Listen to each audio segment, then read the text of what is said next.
Good morning student, आप सबों का एक्सिस इंस्टीट्यूट के ऐप पे स्वागत है। और जैसा कि मैं लास्ट क्लासों में आपको बताया था कि आपको जो भी जेएसएससी द्वारा आयोजित परीक्षाओं में प्रश्न हैं उन प्रश्नों के बारे में आपको बताएंगे, उनके डिटेल आपको बताएंगे, उनसे रिलेटेड और क्वेश्चन कैसे बन सकते हैं उसके बारे में चर्चा करेंगे हम। ये आज हमारा तीसरा लेक्चर है आप सबों के साथ। जैसा कि बोर्ड पे आप देख रहे होंगे, ये आपका तीसरा लेक्चर है जिसमें से कुछ एक महत्वपूर्ण क्वेश्चन जेएसएससी के द्वारा पूछे गए हैं, उस पर हम चर्चा करने जा रहे हैं। ओके, लेट्स स्टार्ट करते हैं हम लोग अपने डिस्कशन को। और हम लोग देखते हैं पहला क्वेश्चन है ना।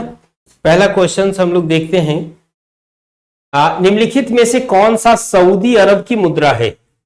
सऊदी अरब की मुद्रा कौन सा है उसके बारे में हम लोग जानेंगे। ठीक है, सऊदी अरब। तो सब लोग जैसा कि ऑप्शन है, ऑप्शन के अनुसार से हम लोग देख रहे हैं कि ये आंसर सही होना चाहिए। ठीक है, ये आंसर सही होना चाहिए आपका रियाल, है ना। ये रियाल आपका सही आंसर है, रियाल, है ना। सऊदी अरब की मुद्रा है। तो सवाल है कि ये सब कहां कहां की मुद्रा है ना। जो भी ऑब्जेक्टिव क्वेश्चन जब हम लोग तैयारी करते हैं, ऑब्जेक्टिव पढ़ते हैं, तो ऑब्जेक्टिव में जो भी ऑप्शन होता है उस पर विचार करते हैं। यदि संभव होता है तो उसको ढूंढने का प्रयास करते हैं कि एक तो हम लोगों ने जान लिया कि सऊदी अरब की मुद्रा रियाल है, लेकिन टका कहां का है, ठीक है, एन ट्रम कहां का है, लेक कहां का है, ये भी जान जाएंगे तो एक साथ चार इंफॉर्मेशन जान गए। तो ये कोशिश आपको करना है ना। टका हम लोग कहते हैं, टका ये बांग्लादेश का है ना। टका ये बांग्लादेश का है, टका मुद्रा। ठीक है, बांग्लादेश वेल नोन है, बांग्लादेश में टका चलता है। और ये एन ट्रम जो है ये भूटान का है। ठीक है, ये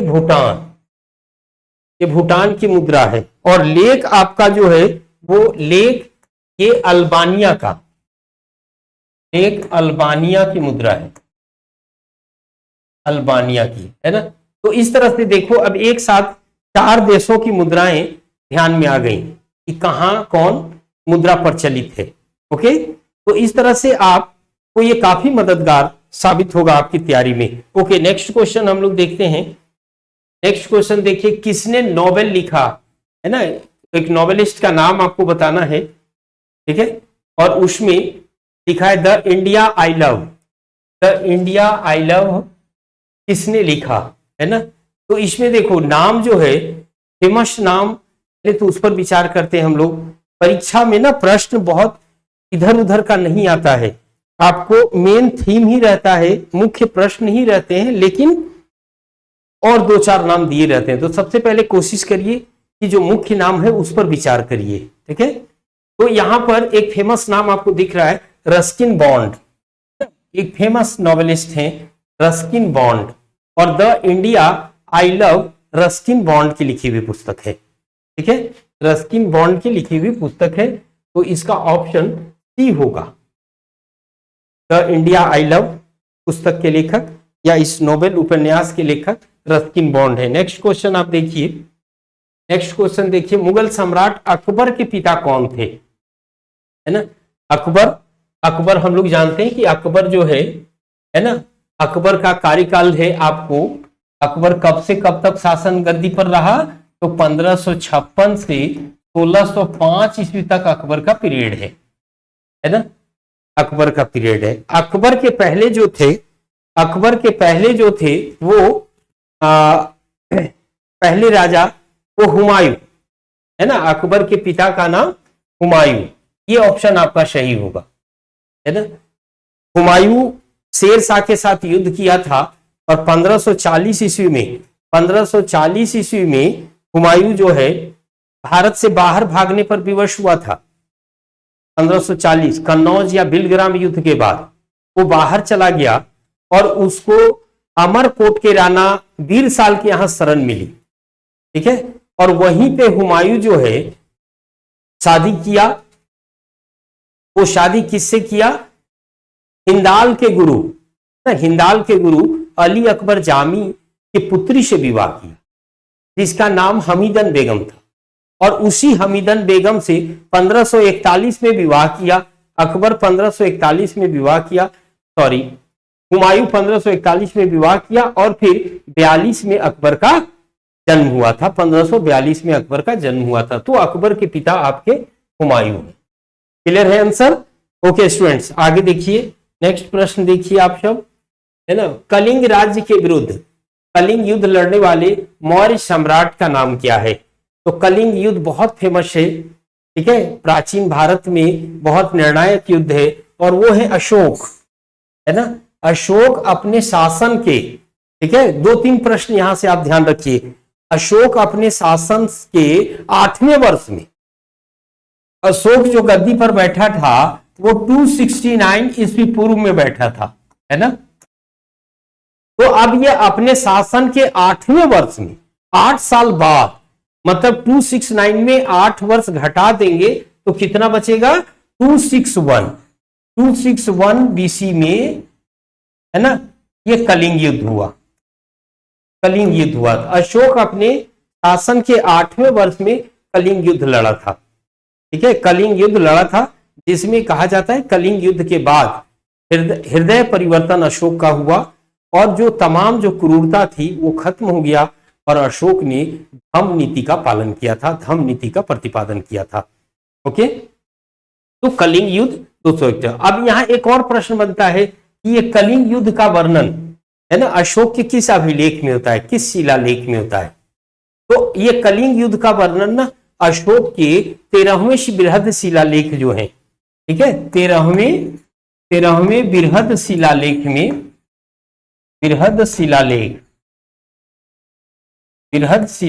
13वें बृहद शिलालेख में कलिंग युद्ध का वर्णन मिलता है, ठीक है। तो इस तरह से कलिंग युद्ध अशोक के जीवन का या प्राचीन भारतीय इतिहास का एक प्रमुख घटना है, जिसके कारण अशोक की पूरी अपनी देश की में जो नीति थी, राजनीति थी, वो बदल गई, विदेशों के साथ जो संबंध थे वो बदल गए, और मैं कह सकता हूं कि भारत जो ग्रेटर इंडिया का पार्ट है उसकी नींव अशोक ने रख दी, ठीक है। विश्व के विभिन्न देशों में अपने धर्मदूत भेजे, तो बौद्ध धर्म का प्रचार करवाया, उन देशों से हमारा रिलेशन अच्छा हुआ। तो आज भी हम लोग भाषण में सुनते हैं कि भारत बेहतर भारत है, ग्रेटर इंडिया है। तो ग्रेटर इंडिया कहने का मतलब भारत की संस्कृति का प्रसार वहां तक है, भारत की सभ्यता संस्कृति की विशेषताएं जिन देशों में देखने को मिलती है वो हमारे बेहतर भारत के पार्ट है।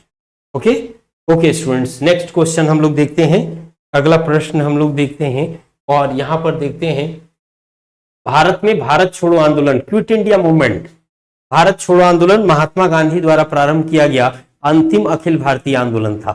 भारत छोड़ो आंदोलन नाम से ही पता चल रहा है कि अंग्रेजों को लास्टली अल्टीमेटम दिया गया कि अब भारत छोड़ो, है ना, गांधी जी ने कहा अब भारत छोड़ो।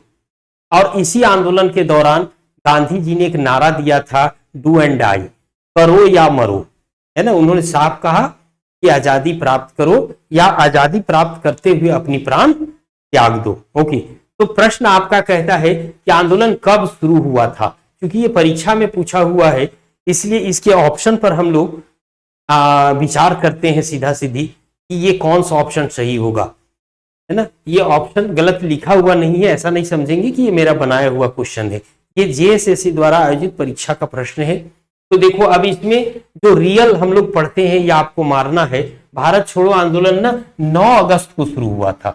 भारत छोड़ो आंदोलन 9 अगस्त 1942 को शुरू हुआ था, लेकिन ऑप्शन में तो 9 अगस्त है ही नहीं, 9 अगस्त है ही नहीं, है ना। तो हम लोग क्या करेंगे, हम लोग देखेंगे इनमें से कौन सही है ना। तो इनमें से आप ये जानो कि 8 अगस्त 1942 को, है ना, ग्वालियर टैंक मैदान में, है ना, ग्वालियर टैंक मैदान में, मुंबई ग्वालियर टैंक मैदान में एक मीटिंग आयोजित हुई थी, और उसमें भारत छोड़ो का प्रस्ताव पारित हुआ था 8 अगस्त।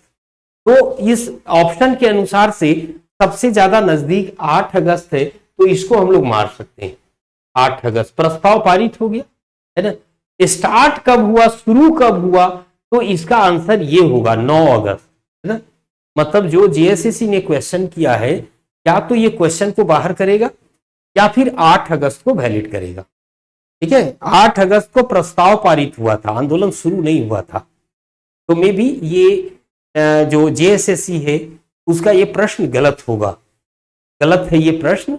सही आंसर ये होगा आपका 9। 8 अगस्त को प्रस्ताव पारित हुए ग्वालियर टैंक में, है ना। 9 अगस्त को आंदोलन का प्रारंभ किया गया।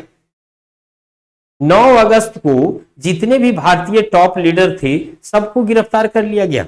इसलिए इस आंदोलन को बिना नेतृत्व का आंदोलन कहते हैं, कारण कोई नेता बाहर नहीं था। ठीक है, ओके स्टूडेंट्स, नेक्स्ट हम लोग देखते हैं नेक्स्ट क्वेश्चन। नेक्स्ट क्वेश्चन देखिए, भारत की आजादी के संघर्ष के लिए स्लोगन, ये बड़ा फेमस है, तुम मुझे खून दो मैं तुम्हें आजादी दूंगा, है ना, किसने कहा था। ठीक है, तो ये आप भी, आपके पास ऑप्शन है तो आप भी इसको पकड़ सकते हैं, है ना। तो हम लोग देखते हैं कि ये ऑप्शन ना सुभाष चंद्र बोस ने दिया, तुम मुझे खून दो मैं तुम्हें आजादी दूंगा। ये भारतीयों से अपील किया सुभाष चंद्र बोस ने, है ना। इन्होंने कहां पर, ये क्वेश्चन यहां एक बता सकते हैं, हम इसे जोड़ सकते हैं। इन्होंने रंगून में, रंगून के जुबली हॉल में एक जोरदार भाषण किया था। ठीक है, कहां पर, रंगून के जुबली हॉल में एक उनका सार्वजनिक भाषण था, सार्वजनिक भाषण का आयोजन था, और उसमें सुभाष चंद्र बोस ने यह नारा दिया था कि तुम मुझे खून दो मैं तुम्हें आजादी दूंगा। तो ये सुभाष चंद्र बोस आपको ध्यान में रखना है। ओके स्टूडेंट्स, आगे बढ़ते हैं। अब आप देखो, ये बढ़िया क्वेश्चन, विषय बदल गया। ये संविधान का प्रश्न है, भारत में संवैधानिक प्रशासन की विफलता पर इस अनुच्छेद के तहत, मतलब अनुच्छेद देखना है, जो राज्यों में राष्ट्रपति शासन लागू होता है ना, राज्य आपातकाल हम कह रहे हैं, कहने का मतलब क्वेश्चन का ये है कि राष्ट्रपति शासन, है ना, राष्ट्रपति शासन किस आर्टिकल के तहत लगाए जाते हैं, है ना। राज्यों में बहुमत यदि राज्य सरकारों को नहीं है तो राज्यपाल रिकमेंड करते हैं, और राज्यपाल के रिकमेंडेशन पर राज्यों में राष्ट्रपति शासन लगाया जाता है ना। तो राष्ट्रपति शासन देखो अनुच्छेद 356, है ना, ये राष्ट्रपति शासन लगेंगे। 352 में राष्ट्रीय आपातकाल है, राष्ट्रीय आपातकाल, नेशनल इमरजेंसी लगेगा 352 के तहत, है ना। 352 के तहत नेशनल इमरजेंसी लगेगा। 360 में आपको जो है, 360 में वित्तीय आपातकाल, फाइनेंशियल इमरजेंसी का प्रावधान है, वित्तीय आपातकाल, है ना। तो वित्तीय आपातकाल, हमारे देश में राष्ट्रपति को आपातकालीन शक्ति दिया गया है, राष्ट्रपति आपातकाल की घोषणा कर सकते हैं। तो राष्ट्रपति आपातकाल की घोषणा, 3 आपातकाल की घोषणा कर सकते हैं। कौन कौन, देखो आप, राष्ट्रीय आपातकाल आर्टिकल 352, राष्ट्रपति शासन 356, और वित्तीय आपातकाल 360 के तहत वो अनाउंसमेंट करते हैं। ठीक है, ओके, नेक्स्ट क्वेश्चंस देखिए, राष्ट्रवादी कांग्रेस पार्टी का चिन्ह क्या है ना। राष्ट्रवादी कांग्रेस, नेशनलिस्ट, है ना, नेशनल कांग्रेस पार्टी का राज्य चिन्ह आपको यहां पर ध्यान रखना है। ठीक है, राष्ट्रवादी कांग्रेस पार्टी का चिन्ह, ओके,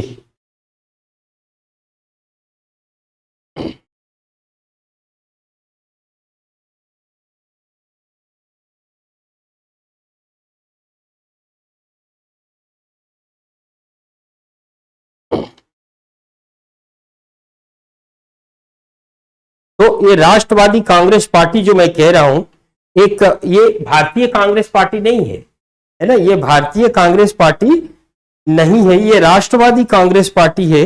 और इसका जो राजकीय चिन्ह है वो आपको घड़ी, है ना, राजकीय चिन्ह क्या है, घड़ी है। राष्ट्रवादी कांग्रेस पार्टी की राजकीय चिन्ह घड़ी है, ये ध्यान रखेंगे आप सब। ठीक है, और ये राष्ट्रवादी कांग्रेस पार्टी की स्थापना, है ना, राष्ट्रवादी कांग्रेस पार्टी की स्थापना 1999 में, ये पार्टी जो स्थापित हुआ, कब हुआ, 99 में हुआ राष्ट्रवादी कांग्रेस पार्टी, जिसका जो चिन्ह दिया गया वो घड़ी है ना। ये चुनाव चिन्ह का या इनके चिन्ह का जो आवंटन होता है वो चुनाव आयोग के द्वारा होता है।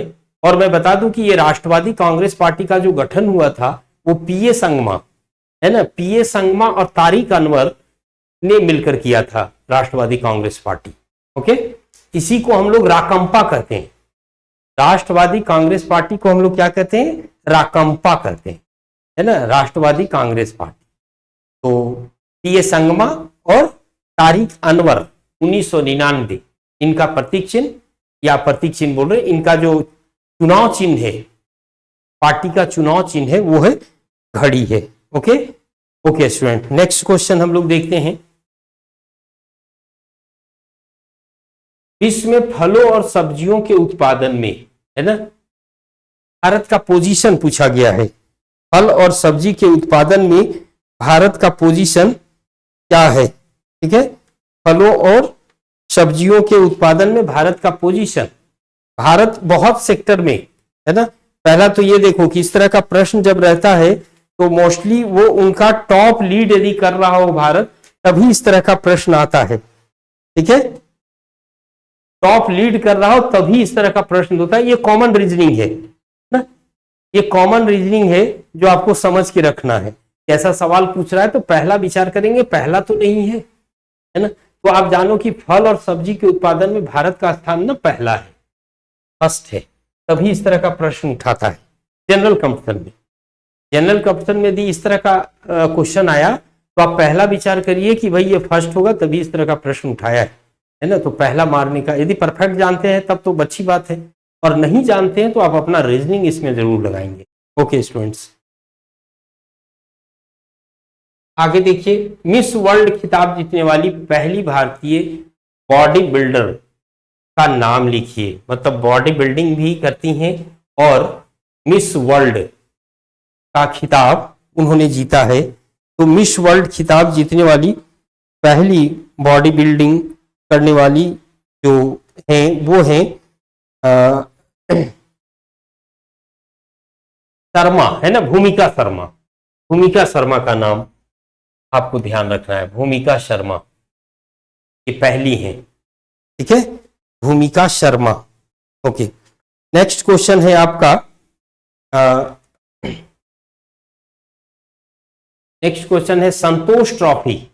संतोष ट्रॉफी विभिन्न खेल विजेताओं में ट्रॉफी वितरित किया जाता है, जिनमें से संतोष ट्रॉफी एक भारत के पुराने खेलों में से एक या पुराने ट्रॉफियों में से एक है।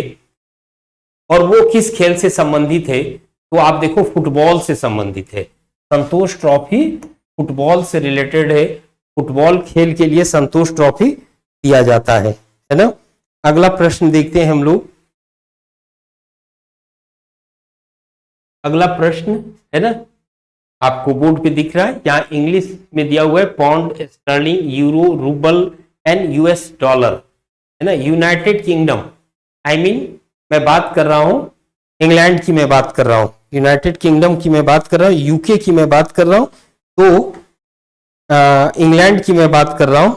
ठीक है, और यूनाइटेड किंगडम में pound, pound sterling, pound sterling आपको ध्यान में रखना है ना। यूरो पूरे यूरोप में चल रहा है, कुछ एक देश यूरोप के हैं जो यूरो नहीं फॉलो करते। आप रूबल रूस का है, और यूएस डॉलर आपका अमेरिका या अन्य यूरोपियन देशों में भी प्रचलित है। ओके, नेक्स्ट क्वेश्चन है आपका, नेक्स्ट क्वेश्चन है wings of fire. Wings of fire पुस्तक किसने लिखी? बड़ा फेमस पुस्तक है, कुछ अपना भी रीजनिंग आप सब लगाएं कि विंग्स ऑफ फायर पुस्तक किसने लिखी। ठीक है, विंग्स ऑफ फायर।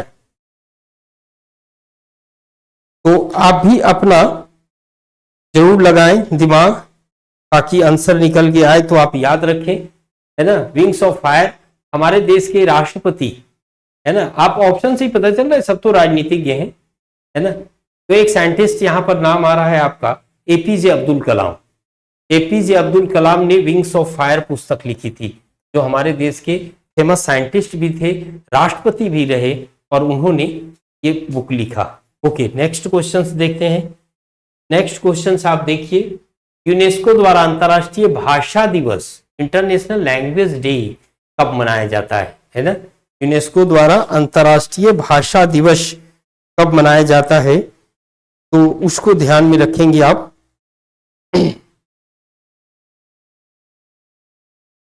ठीक है, 21 फरवरी को, ये ऑप्शन है, 21 फरवरी को अंतर्राष्ट्रीय भाषा दिवस 21 फरवरी को मनाया जाता है यूनेस्को के द्वारा। ओके, नेक्स्ट देखिए, भारतीय संविधान कब अस्तित्व में आया? ठीक है, भारतीय संविधान कब अस्तित्व में आया, है ना? देखो लाइन से ना थोड़ा सा फिर से विवाद ये प्रश्न पे है ना, और ऑप्शन पे विवाद है। ऑप्शन पे विवाद इसलिए है कि देखो हमारा संविधान लागू हुआ 26 जनवरी 1950, लेकिन बन के तैयार हो गया था 26 नवंबर 1949। ठीक है, तो सवाल है अब कब अस्तित्व में आया? तो ऑप्शन तो आपका 26 नवंबर 1949 होना चाहिए था, लेकिन ऑप्शन में नहीं है, ऑप्शन में नहीं है, इसलिए हम लोग इसको आंसर मारेंगे 26 जनवरी 1950 को। पूरा संविधान लागू हो गया 26 जनवरी 1950 को, पूरा संविधान लागू हो गया, इसलिए हम लोग रिपब्लिक डे सेलिब्रेट करते हैं, गणतंत्र दिवस मनाते हैं उसका, है ना? लेकिन बन के तैयार हो गया था 26 नवंबर 1949 को, और 26 जनवरी को इसलिए वेट किया गया क्योंकि हम लोग 1930 से 26 जनवरी के दिन को पूर्ण स्वराज दिवस के रूप में मनाते आ रहे थे, पूर्ण स्वराज दिवस के रूप में मनाते आ रहे थे, और इसलिए उसको फिर से जब बना ये 26 नवंबर को, तो वही पुराना दिन जो हम लोग 26 जनवरी 1930 से सेलिब्रेट करते आ रहे थे पूर्ण स्वराज का, इसलिए इंतजार किया गया कि उसी दिन को पूरा संविधान लागू कर देंगे, इसीलिए 26 नवंबर में अस्तित्व में आया, बट लागू हुआ 26 जनवरी। ओके स्टूडेंट, तो हम लोग इस तरह से एक स्लॉट जो है प्रीवियस ईयर जेएसएससी क्वेश्चंस का डिस्कशन का दौर हम लोग जारी रखेंगे आपके साथ, और आप इस चैनल पे बने रहिए, इसे अवश्य देखिए आप, है ना? और आपको परीक्षा में वो भी आप देखें, जरूर देखें, इसलिए देखें कि आप देखें तो आपको ये इस बात का आइडिया यदि लगता है कि नहीं ये हमारे लिए परीक्षा में नॉन टेक पार्ट में हेल्प करेगा, तो आप अवश्य देखें और लोगों को बताएं भी। ओके, तो आज का सेशन यहीं तक, नेक्स्ट मिलेंगे आपको लेक्चर 4 में अगले कुछ एक महत्वपूर्ण प्रश्नों पे। ओके, धन्यवाद आप सबों का।